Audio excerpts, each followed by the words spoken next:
Hi and welcome back to BFC capital. पिछले video में मैंने आपको बताया था कि अगर आप म्यूचुअल फंड में इन्वेस्टमेंट स्टार्ट करते हैं तो आपको एग्जैक्टली क्या क्या टैक्स देना पड़ जाएगा।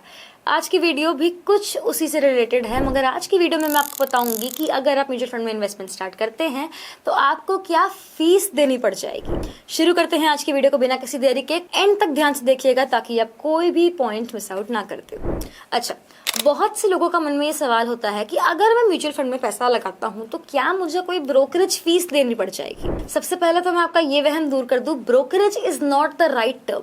म्यूचुअल फंड में कोई भी ट्रेडिशनल ब्रोकरेज फीस नहीं होती, मगर हाँ कुछ फीस होती हैं ऐसी जो आपको एज एन इन्वेस्टर इन्वेस्ट करने से पहले पता होनी चाहिए। सबसे पहली fees expense ratio. Expense ratio वो फीस है जो फंड हाउस चार्ज करता है आपकी इन्वेस्टमेंट्स को मैनेज करने के लिए।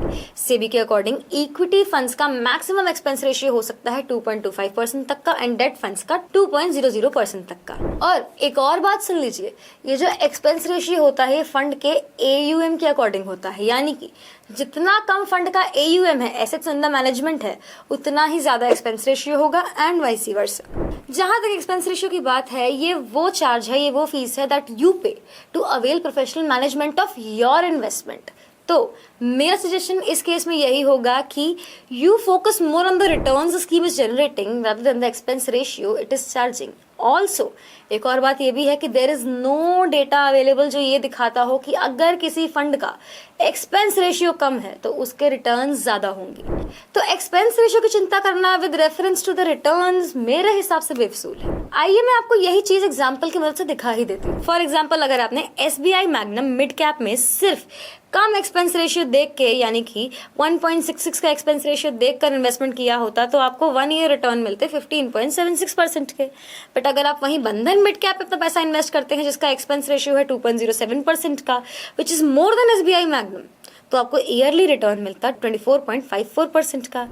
यानी कि एक्सपेंस रेशियो के कम ज्यादा होने से रिटर्न्स का कोई कनेक्शन नहीं है।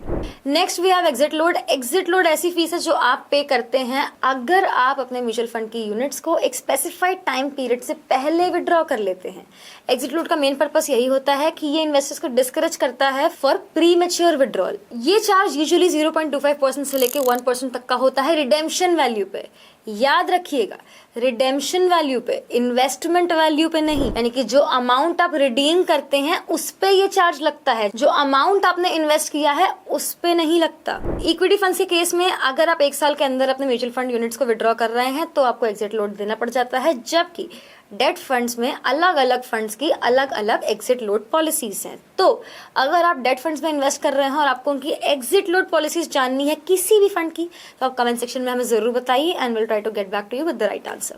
बट आपकी सहूलियत के लिए मैं इक्विटी फंड और डेट फंड दोनों ही स्कीम्स के लिए एग्जिट लोड कितना देना पड़ जाएगा आपको इन्वेस्टमेंट पे, इसका एग्जाम्पल, आपको रियल टाइम एग्जाम्पल दिखा देती हूँ। सबसे पहले इक्विटी फंड का डेटा उठा लेते हैं। अगर आपने Canara Robeco blue chip equity fund में 1 फेब 2024 को 10 लाख रुपए इन्वेस्ट किए होते तो 1 जनवरी 2025 को आपकी इन्वेस्टमेंट की वैल्यूएशन होती 11,74,966 रुपीज की with in a holding period of 335 days, यानी लेस देन अ ईयर। तो जैसा कि मैंने बताया, इक्विटी फंड्स में अगर आप 1 साल से पहले अपनी म्यूचुअल फंड यूनिट्स विड्रॉ करते हैं तो आपको एग्जिट लोड देना पड़ जाता है। इस स्कीम के केस में कितना देना पड़ जाएगा, आइए समझते हैं। एग्जिट लोड इस स्कीम के लिए है 1% फॉर 365 डेज। तो अगर आपने 11,74,966 रुपीज विड्रॉ किए होते इस फंड से तो आपका एग्जिट लोड होता है 11,750 रुपीज का। अब आइए डेट फंड का एग्जांपल उठा लेते हैं। अगर आपने ABSL क्रेडिट रिस्क फंड में 1 फेब 2024 को 10 लाख रुपए इन्वेस्ट किए होते, 1 जनवरी 2025 को आपकी इन्वेस्टमेंट की वैल्यूएशन होती 11,11,710 रुपीज की with in a holding period of 335 days. इस फंड का एग्जिट लोड है 3% फॉर 365 डेज। यानी कि अगर आप 11,11,710 रुपीज विड्रॉ करते हैं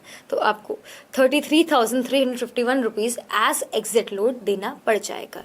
lastly we have GST and fees. Goods and services tax 18% के रेट पे लगता है फंड रिलेटेड फीस जैसे कि एक्सपेंस रेशियो और एग्जिट लोड के ऊपर। Now it is equally essential कि आप टैक्सेशन और फीस दोनों का ही स्ट्रक्चर म्यूचुअल फंड्स में इन्वेस्ट करने से पहले समझे। अगर आप अपने risk appetite, investment horizon, financial goals की जांच कर चुके हैं तो आप आज इन्वेस्टमेंट करना शुरू कर दीजिए, मगर टैक्सेशन और फीस दोनों को ध्यान में रखिएगा। मगर अगर आपको अपना risk appetite, financial goals, investment horizon नहीं पता है तो इन्वेस्टमेंट करने से पहले ज़रूर पता कर लें कि आप कितना रिस्क ले सकते हैं, कितने समय तक इन्वेस्टेड रह सकते हैं, किस लिए इन्वेस्टमेंट कर रहे हैं। आपके ये ऑब्जेक्टिव्स क्लियर होने चाहिए। ऑल्दो अगर आपके मन में कोई भी सवाल हो म्यूचुअल फंड में जो फीस चार्ज होती है उससे रिलेटेड, तो आप कमेंट सेक्शन में हमें जरूर बताएं and will try to get back to you with the right answers. फिलहाल के लिए अगर आपको ये वीडियो अच्छा लगा, आपने कुछ नया सीखा, like this video, share it with friends, subscribe to our channel. अगर आपको म्यूचुअल फंड में इन्वेस्टमेंट से रिलेटेड कोई भी डिटेल चाहिए, कोई भी इन्फॉर्मेशन आप सीक आउट कर रहे हैं तो आपको मिल जाएगी। जल्द मिलेंगे एक और वीडियो के साथ। Press the bell icon for instant updates.